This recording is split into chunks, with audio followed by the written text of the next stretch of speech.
जय हिंद दोस्तों। आप देख रहे हैं प्रयागराज एजुकेशन के यूट्यूब चैनल को। मित्रों, आज हम लोग यूथ पब्लिकेशन की पुस्तक से चैप्टर संख्या 25 को सॉल्व करेंगे और भारतीय लोक कला इस चैप्टर का नाम है। पहले प्रश्न पे चलते हैं, लेकिन पहले प्रश्न पे चलने से पहले अनुरोध है कि सभी लोग चैनल को जरूर सब्सक्राइब कर लीजिए जिन्होंने अभी तक नहीं किया है। पहला प्रश्न कह रहा है, राजस्थान के भित्ति चित्रण और भू चित्रण क्या कहलाते हैं? तो राजस्थान में चलता है मांडना। मांडना राजस्थान में भू चित्रण और भित्ति चित्रण के लिए जाना जाता है। ये मांगलिक अवसरों पर इसका चित्रण किया जाता है। मेहंदी और मांधना लोक कला वर्ग से संबंधित है। ये संबंधित है राजस्थान। ये मांडना या मांधना दोनों चीजें वही है। ये राजस्थान में चलती है। जो चीज यहाँ लिखा था मांडना वही चीज है मांधना। प्रश्न संख्या 3 कह रहा है, कलम से चित्र कलमकारी लोक कला के क्षेत्र में से संबंधित है। कलमकारी आंध्र प्रदेश से संबंधित है। भारत में आंध्र प्रदेश का क्षेत्र ये वाला है और यहीं पे कलमकारी की जाती है। वहनीय लकड़ी का मंदिर, वहनीय लकड़ी का मंदिर जिसमें लोक देवताओं को प्रस्तुत किया जाता है क्या कहलाता है? कावड़ कहा जाता है। वहन मतलब जिसको व्यक्ति अपने शरीर पे धारण कर सके। तो लकड़ी का मंदिर बनाते हैं इस तरीके से, और लकड़ी रहता है, इसी पे मंदिर का निर्माण करते हैं। और क्या नाम है कि इसे लोग गंगा जी का जल लेकर के एक जगह से दूसरी जगह जाते हैं। इलाहाबाद वाले खूब जानते हैं, कांवड़ के बारे में बताने कोई मतलब है नहीं इलाहाबाद वालों को। प्रश्न संख्या 5 आपके सामने आ रहा है। 5 नंबर प्रश्न कह रहा है, धूलि चित्रण क्या कहलाता है? धूलि चित्रण जो जमीन पे किया जाता है, रंगोली जैसे हो गया और ये हो गया चौक पूर्णा, ये दोनों है धूलि चित्रण। पाउडर वाले रंग जिसमें उपयोग किए जाते हैं वही है। मिथिला चित्रकला किस कलाकार को सर्वप्रथम पद्मश्री मिला? ये मिला था जगदम्बा देवी को। सबसे पहले पद्मश्री मिला था। ये मिथिला की कलाकार मतलब बिहार की कलाकार है। 7 नंबर प्रश्न कह रहा है, मधुबनी चित्रों में किस प्रकार के रंगों का प्रयोग किया जाता है? मधुबनी बिहार का एक फॉग मतलब कि लोक चित्रकला है और ये प्राकृतिक रंगों का उपयोग इसमें किया जाता है। मधुबनी ज्यादातर विवाह के अवसर पे ये दीवालों पे चित्रण किया जाता है, या उस पे भी कपड़े पे भी अब तो किया जाता है। 8 नंबर प्रश्न कह रहा है, कांथा टेक्सटाइल का कला रूप में है। कांथा टेक्सटाइल का कला रूप है। यह कहां से संबंधित है? कांथा बंगाल से संबंधित है। बंगाल में कांथा प्रचलित रहता है। प्रश्न संख्या 9 नंबर का प्रश्न कर रहा है, सरस्वती चौकी में परम सत्ता को किस रूप में दर्शाया गया है? सरस्वती चौकी में परम सत्ता को बिंदु रूप में दर्शाया गया है। सरस्वती चौकी फर्श पे निर्मित की जाती है।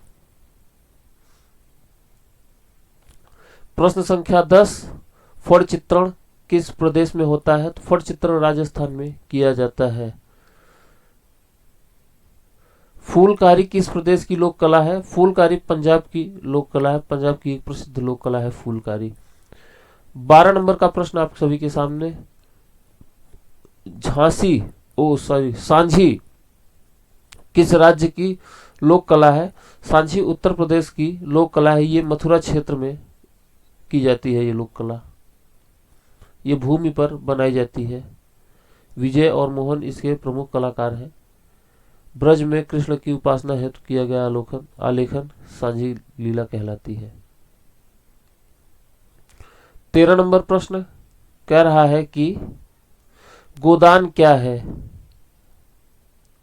गोदान तो देखिए, एक तो ये लोक कला है मध्य प्रदेश की, और दूसरा तो ये गोदान उनकी रचना है, उनका उपन्यास है मुंशी प्रेमचंद का ये उपन्यास है गोदान। बहुत प्रसिद्ध उपन्यास है। इसको अगर पढ़ना चाहें तो पढ़ सकते हैं, बहुत इंटरेस्टिंग है। बाकी इसका तो यूट्यूब मतलब कि आपको टीवी पे भी ये सीरियल आता था मुंशी प्रेमचंद की कथा, उसमें आपको मिल जाएगा। गुल्ली डंडा, गोदान, निर्मला, इस तरह के कई इनके उपन्यास है जिन पे फिल्माया गया है। बाबूजी की फड़ नाम आ जाए तो ये राजस्थान में लगा दीजिएगा। लोक शैली की स्क्रॉल पेंटिंग कहाँ की है, तो ये राजस्थान की है। ऑप्शन नंबर ए इसका सही जवाब हो जाएगा। प्रश्न संख्या 15 नंबर प्रश्न कह रहा है भारत में रंगने की वह कौन सी विधि है जिसमें कड़वत पट्टियों का पैटर्न बनता है, तो ये लहरिया नाम ही है। तो इसमें इस तरीके से कड़वत बनता है, ये पट्टियां बनती हैं, कड़वत लहरिया नाम ही है। 16 नंबर का प्रश्न कह रहा है एपड़ कहां से संबंधित है। एपड़ आपका उत्तराखंड से संबंधित है। 17 नंबर प्रश्न राजस्थान में दीपावली के अवसर पर किस लोक कला की दीवारों और द्वारों और चौक पर बनाई जाती है, तो ये मांडना बनाई जाती है राजस्थान में। 18 नंबर का प्रश्न आपके सामने है, कह रहा है कि चिकन कसीदाकारी के लिए प्रसिद्ध स्थान क्या है। चिकनकारी वो चिकन मुर्गा वाला चिकन नहीं है, ये चिकनकारी होता है, कपड़े पे किया जाता है। किसी भी कपड़े पे अगर उस पे कढ़ाई का काम किया जाता है तो ये चिकन कहलाता है, चिकनकारी कहलाता है, और ये लखनऊ का बहुत प्रसिद्ध है। 19 नंबर प्रश्न का निम्नलिखित में से कलमकारी शैली का प्रसिद्ध चित्र कौन सा है, तो ये है आपका जीवन वृक्ष, और ये आंध्र प्रदेश का है कलमकारी। गुजरात की लोक कला कौन सी है। गुजरात में साथिया लोक कला बहुत प्रसिद्ध है। गुजरात और महाराष्ट्र में ये प्रसिद्ध है, ये रंगोली है मूल रूप से, रंगोली। 21 नंबर का प्रश्न आपके सामने फूलकारी क्या है, तो फूलकारी एक कलात्मक कढ़ाई है। चलते हैं अगले प्रश्न की ओर। 22 नंबर प्रश्न करा है थुमला एवं कालीन का कलात्मक निर्माण कहाँ पे करते हैं, कौन करता है, तो इसे भोटिया जनजाति करती है। और भोटिया जनजाति आपके ये पहाड़ी क्षेत्रों में ज्यादातर निवास करती है। भोटिया या भूतिया इसे कुछ भी कहते हैं, और ये पहाड़ी क्षेत्रों में जैसे सिक्किम हो गया, आपका नेपाल हो गया, उत्तराखंड, ये सभी क्षेत्रों में निवास करते हैं। 23 नंबर प्रश्न बिहार के किस स्थान पर प्रसिद्ध मधुबनी लोक शैली की उत्पत्ति हुई थी। मधुबनी की उत्पत्ति हुई थी जितवारपुर में, और मधुबनी का नाम बिहार से हमेशा जुड़े रहिएगा। मधुबनी लोक कला वहां का बहुत प्रसिद्ध लोक कला है, पेंटिंग है कुल मिलाकर के वहां की। 24 नंबर प्रश्न सरस्वती चौकी कहाँ की लोक कला का प्रसिद्ध रूप है। सरस्वती चौकी कुमायूं मतलब ये उत्तराखंड के आसपास के क्षेत्र का लोक कला है। चलते हैं अगले प्रश्न की ओर। 25 नंबर का प्रश्न आप सभी के सामने है, और 25 नंबर प्रश्न कह रहा है रंगोली नामक लोक कला भारत के किस राज्य से संबंधित है, तो भारत में महाराष्ट्र में रंगोली बहुत ज्यादा प्रसिद्ध है। हालांकि हर जगह बनाई जाती है, आप देखेंगे आपके अगर यूपी में भी हर जगह बनाई जाती है, और दिवाली वाली पे तो खास तौर से बनाया जाता है, जमीन पे बनाया जाता है रंगोली। 26 नंबर के प्रश्न की ओर चलते हैं। 26 नंबर प्रश्न का फड़ संबंधित है, फड़ नाम आ जाए तो राजस्थान लोक कला से इसको तुरंत मिला दीजिए। 27 नंबर प्रश्न कह रहा है कि लोक कला में पशु पक्षियों का चित्रण किसका द्योतक है। ये पशु पक्षियों के प्रति प्रेम का भी है, मंगल कामना का भी है, और उल्लास और कोमलता का भी है, मतलब उपरयुक्त सभी। ऑप्शन नंबर डी इसका सही जवाब हो जाएगा। 28 नंबर प्रश्न आप सभी के सामने आ रहा है। 28 नंबर प्रश्न आप सभी के सामने आ रहा है। एक मिनट भाई, कहां से आ गई ये, हाँ चलिए।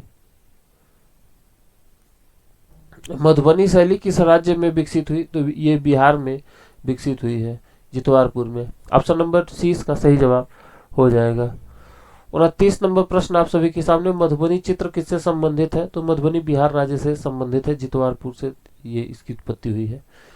30 नंबर प्रश्न वर्ली चित्र भारत के किस राज्य में मिलते हैं, तो वर्ली चित्र आपके ये महाराष्ट्र में खूब मिलते हैं। वर्ली चित्र वहां की लोक कला है। हाँ, 31 नंबर प्रश्न कह रहा है भारतीय पारंपरिक कला सुदृढ़ है। कथन एकदम सही कह रहा है, इसमें कोई शक नहीं है, क्योंकि क्योंकि उनकी सांस्कृतिक विरासत और पारंपरिक पृष्ठभूमि सुदृढ़ है।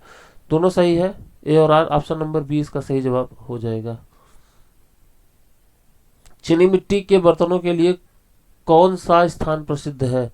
इसके लिए खुर्जा, यूपी में है खुर्जा, बहुत प्रसिद्ध है। दिल्ली जाने लगते हैं जब कानपुर से होते हुए, इलाहाबाद कानपुर होते हुए खुर्जा रास्ते में पड़ता है, वहीं पे।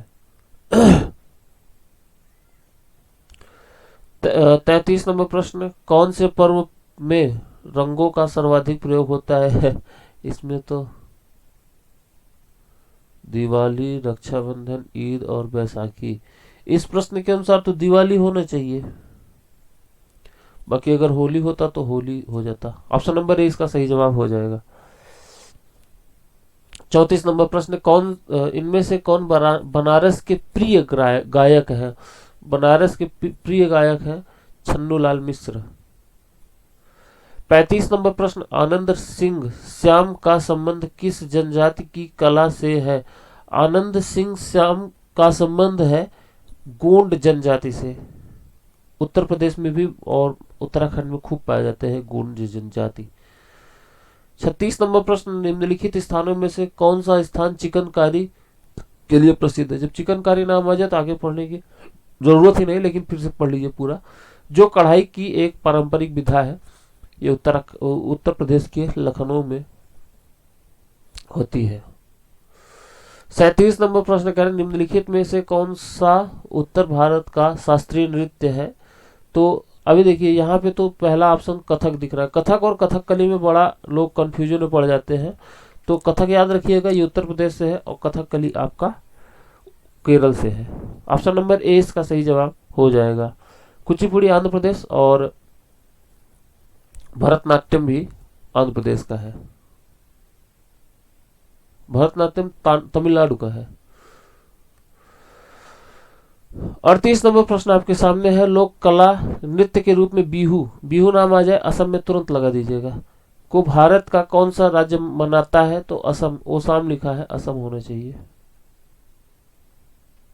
ऑप्शन नंबर डी इसका सही जवाब हो जाएगा। 39 नंबर प्रश्न कह रहा है किस राज्य में धार्मिक त्योहार गणेश चतुर्थी बड़े धूम उल्लास से मनाया जाता है? ये महाराष्ट्र में मनाया जाता है, गणपति बप्पा मोरिया। 40 नंबर प्रश्न का निम्नलिखित स्थानों में से कौन सा स्थान चिकनकारी के लिए प्रसिद्ध है? तो लखनऊ, यूपी। 41 नंबर प्रश्न मिलाने वाला प्रश्न है और मैच द फॉलोइंग के प्रश्न में कह रहा है फूलकारी कहां से संबंधित है? ये पंजाब से संबंधित है, फूलकारी पंजाब से। दूसरा कह रहा है लुसाई, लुसाई मेघालय का त्योहार है। और कांथा, कांथा आपका संबंधित है बंगाल से। और तचोल ये गुजरात से संबंधित है। ऑप्शन नंबर 20 का सही जवाब हो जाएगा। 42 नंबर प्रश्न देखिए, फूलकारी पंजाब, लुसाई मेघालय, कांथा बंगाल और तचोल आपका गुजरात से संबंधित है। चोल ये चोल न समझ लीजिए, तमिलनाडु वाले चोल न समझ लीजिए, जो 9वीं से 12वीं शताब्दी के आसपास थे, 10वीं से 12वीं शताब्दी। 42 नंबर प्रश्न कह रहा है आपसे कि कथन कह रहा है लोक कला में दैनिक उपयोग की प्रत्येक वस्तु अलंकृत और सुंदर बना दी जाती है। कथन एकदम सही कह रहा है। तर्क है क्योंकि लोक जीवन एकदम सरल और अपरिष्कृत रूप में होता है, अतः लोक कलाकार ऐसी दैनिक वस्तुओं की निरसता को दूर करता है और उन्हें सजीव व्यंजकों में बदल देता है। कारण दोनों सही है, ये इसलिए ऑप्शन नंबर सी इसका सही जवाब हो जाए। कथन और कारक दोनों सही।